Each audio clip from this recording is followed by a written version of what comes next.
mães para amar, só não sei com qual ficar. Amo as duas iguais.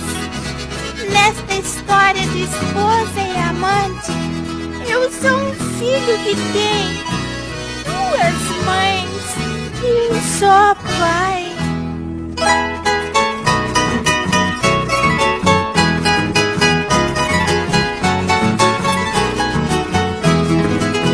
Infelizmente esta vida é tão errada, sou mais um nesta jogada que o destino determina. Sou um menino que nasceu de um pecado, pra viver num lar errado de um casal que não combina. Papai me diz que sua esposa é uma santa, mas pra mim não adianta se não sou filho dela. Se minha mãe do papai é só amante, acho as duas importantes, me divido entre elas.